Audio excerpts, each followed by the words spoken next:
Have you ever found a coin in your path, seen the same number sequence everywhere you turn, or had a vivid dream about someone who's passed and wondered, is that really a sign? This week, we're diving into how the universe and the spirits who love us speak through symbols, synchronicities, and sensations. They're closer than you think, whispering through the smallest details of your day. The real question is, are you listening? I'd like to welcome you to Mystical Minds, the podcast where magic meets modern life and the metaphysical isn't just possible, it's personal. I'm your host, Allie Thies. I'm a psychic, I'm an energy worker, a soul connection specialist, and the former host of Ask Allie, which was the longest running spiritual podcast on Apple Podcasts with 19 incredible seasons. Over the years, I've written 8 books, including the Gypsy Magic series, Out of Body Ecstasy, Gypsy Girl's Guide to Goals, one spicy erotic story, and a chapter in the best selling book, Sacred Self, where I shared my insights on creating a bedroom that truly invites love. I've been walking the mystical path since childhood, and now I help others reconnect with their true selves through intuitive readings, soul work, and the safe, sacred space of the Mystical Minds community. This podcast is your invitation to explore the magical, metaphysical, and the wildly mysterious side of life. From energy healing to spirit guides, soulmates to sacred rituals, nothing is off limits here. So grab your tea, light a candle, and let's dive into the mystery together.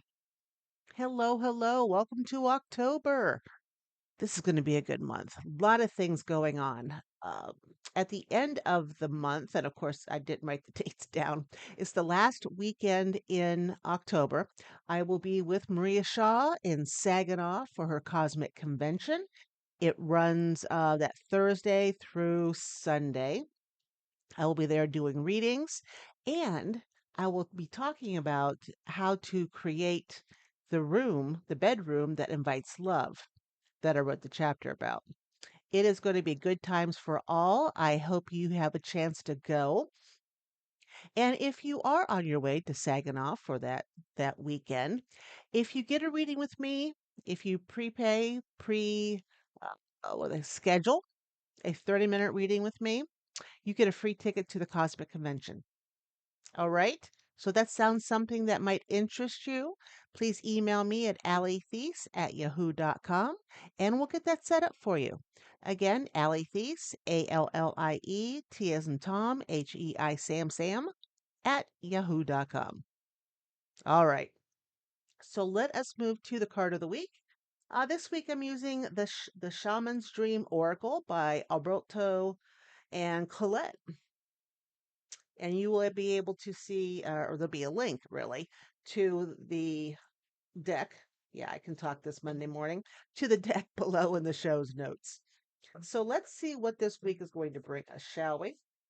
I'm hoping for some good stuff. You know, it's been a time. I don't know about you guys, but it still ends up being a time. Whoops, I put that wrong card in there. There we go. So it's a card from a different deck. I'm like, that does not look familiar. Things that happen. It's amazing, right? Um, but I hope you're having a good October. I am really looking forward to being at Maria Shaw's Cosmic Convention at the end of the month.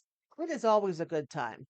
There are plenty of readers there. If you don't want to talk to me, there are plenty of other people there. There are, you have the Crossing Over Gallery, where the Maria and many of the readers go there and tell you what they see from the other side for people, which is a lot of fun. Maria has luncheons with a talk. Um, there are plenty of talks scheduled throughout the weekend. As I mentioned, I'm going to be doing creating a bedroom that invites love. But it's a fun weekend. It really is. I think if you're coming from out of town, I'm pretty sure it's at the Sheraton Four Points in Saginaw. And last I checked, that Sheraton was booked solid. So there is the Super 8, which is close by. And I want to say a Holiday Inn that's close by as well. I hope to see you. It really is. It's a good weekend. All right. So the card for this week. Let us figure it out what it is, shall we? Let's stop here. What do we got? Eyes of the eagle, rising above the fray. Now, I am not too familiar with this card, so we're going to look it up in the book.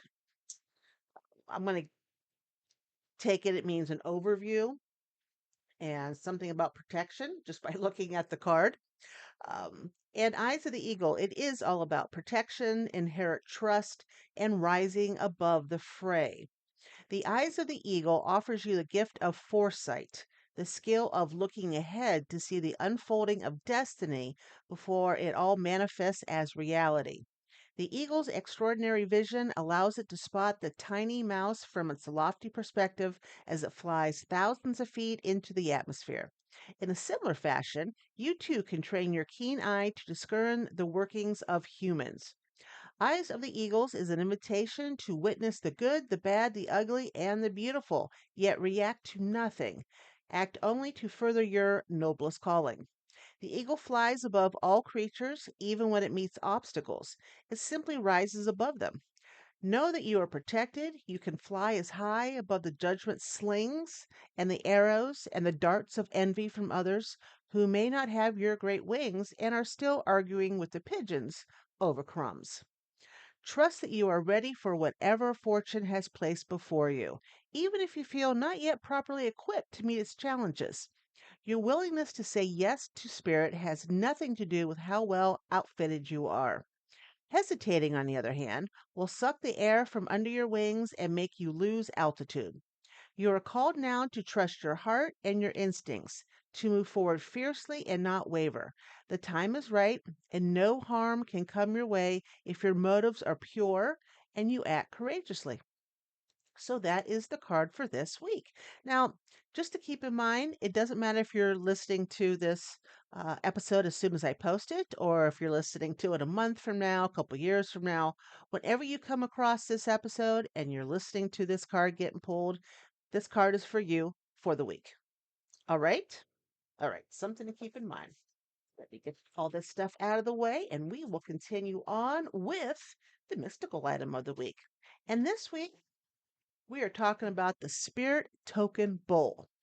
All right, this week's mystical item is the Spirit Token Bowl. Think of it as your open channel to the other side, a physical anchor that keeps the conversation alive. So, how can you create it? You can find a small bowl or dish that may feel sacred to you. It could be a crystal bowl, glass, wood, or clay, whatever seems to resonate with you. Place it somewhere you'll see daily, maybe your altar, a dresser, maybe a windowsill. Each time you receive a sign, like a coin, a feather, or a small object, add whatever you find to that bowl. And when you add it, whisper to the bowl. Say, I see you. I hear you. Thank you for walking beside me. Because they talk to us all the time, but we don't really listen a whole hell of a lot. And over time, the bowl becomes a living archive of love, guidance, and proof that spirit is always communicating. When you feel disconnected or doubtful, gently sift through your tokens. Each one holds the frequency of the message that once found you. And this is October, and this month the theme is spirit communication and mediumship, one of my favorite things in the whole wide world.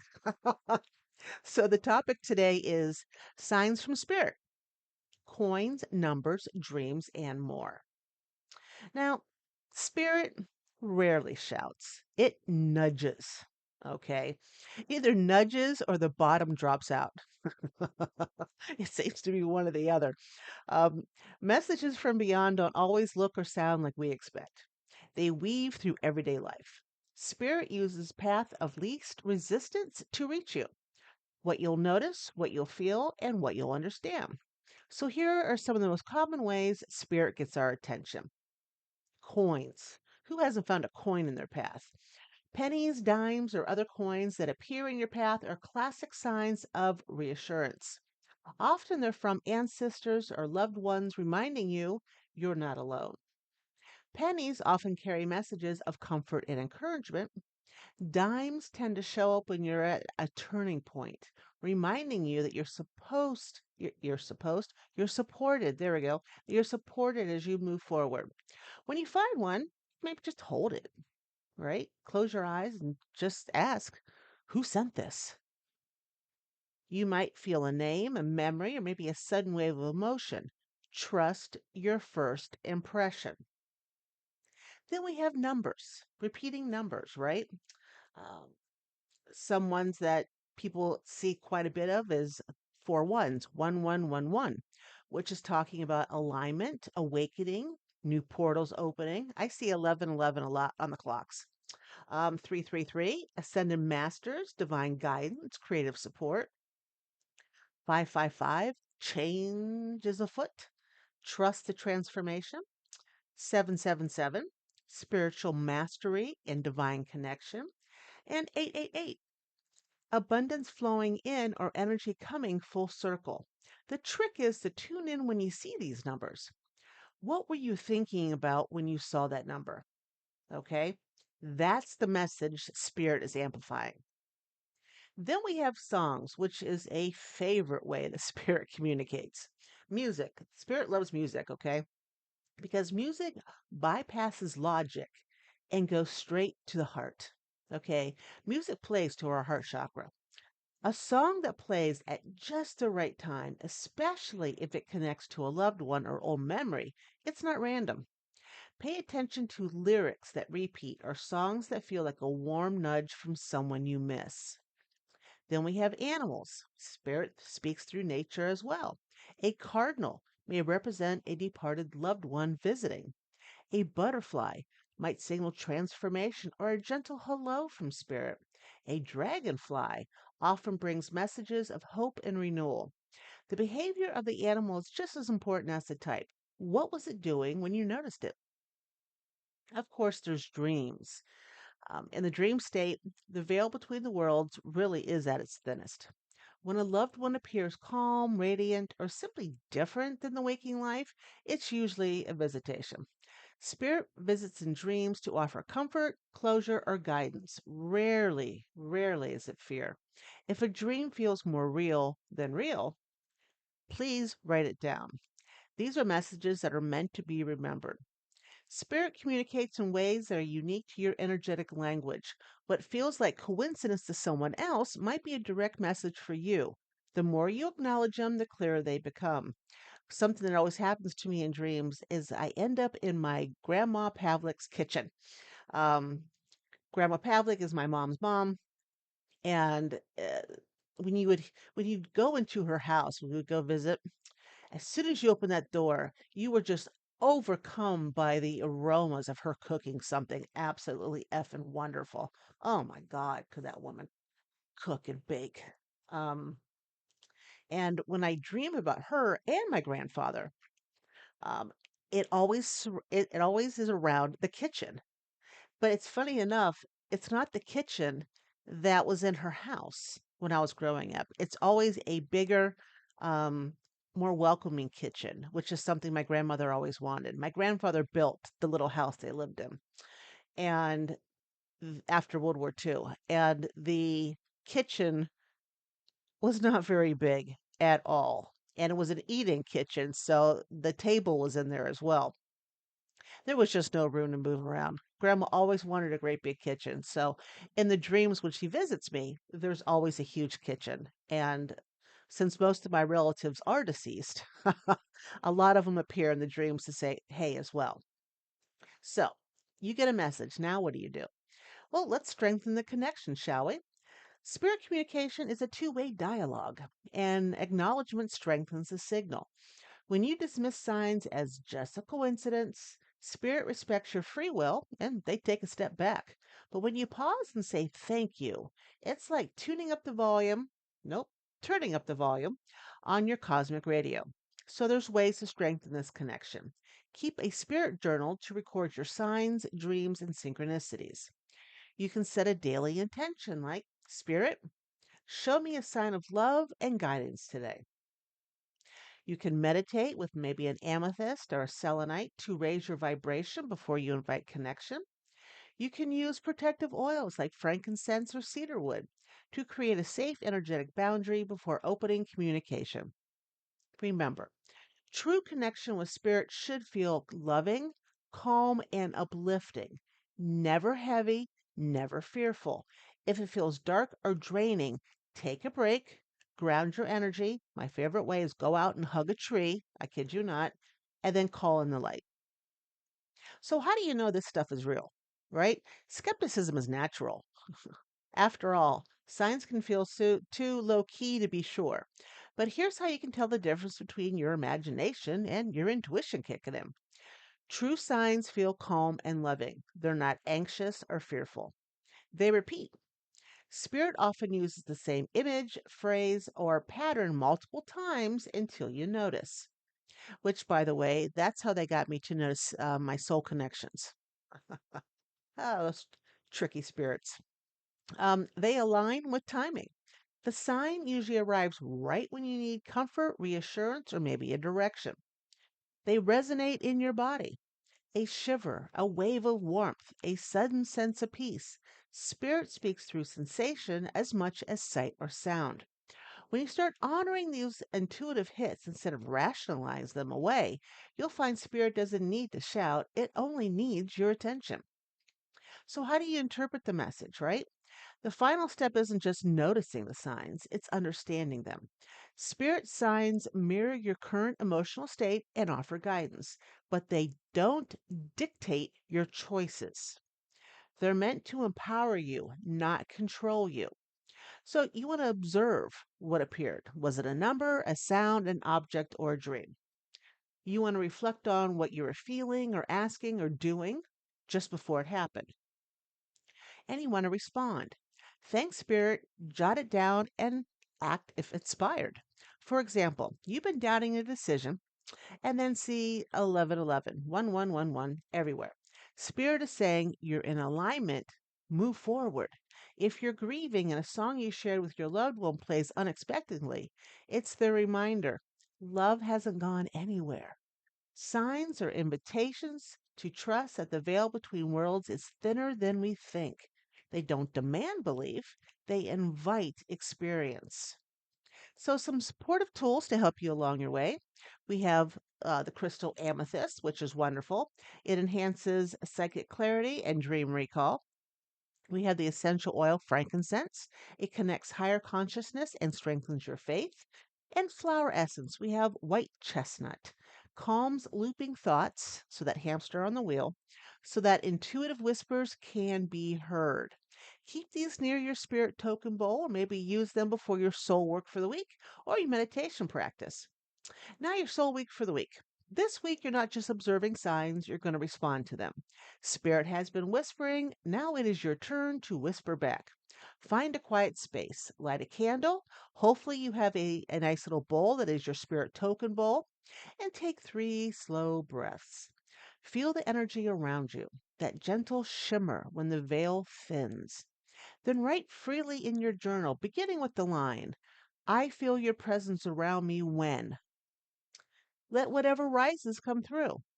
A memory, a scent, a chill across your skin. Don't censor it. Spirit often speaks in images, sensations, or single words before sentences. If you sense a specific loved one or guide, ask, what message do you have for me right now? What do you need me to remember? How can I honor this connection in the physical world?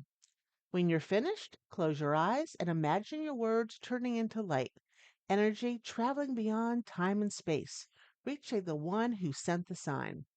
You can always place your hand over your heart and whisper, message received. Thank you for finding me. Then slip a small symbol of that moment, a word, a feather, a stone into your spirit token bowl as a promise that that you're keeping the conversation alive. And that's a wrap here on Mystical Minds. I hope it sparks something inside of you, a memory, a knowing, a nudge from your soul. Don't forget the soul work that I just mentioned. You'll find it under resources for episode. And if you loved what we explored today, please don't keep it to yourself. Share this episode with someone who needs a little magic in their life. If you're craving more, join the Mystical Minds group. It's a safe, sacred space to explore everything from energy work to soul connections, intuition, spirit guides, and more. You'll find support, community, and your people. And if you walk the metaphysical path and would love to share your wisdom on this podcast, whether you're an energy worker, intuitive, a healer, or just somebody with a wild spirit story, um, I'd love to hear from you. Yes, I would. And I am currently booking new guests. And yes, I am still way behind. And the link is below in the show's notes. You can also book a private reading or soul session with me at any time at outofbodyecstasy.com. I've got you whether you're seeking clarity, healing, or maybe a deeper connection to your soul path. Until next time, stay grounded, stay curious, and remember endless possibilities, infinite you.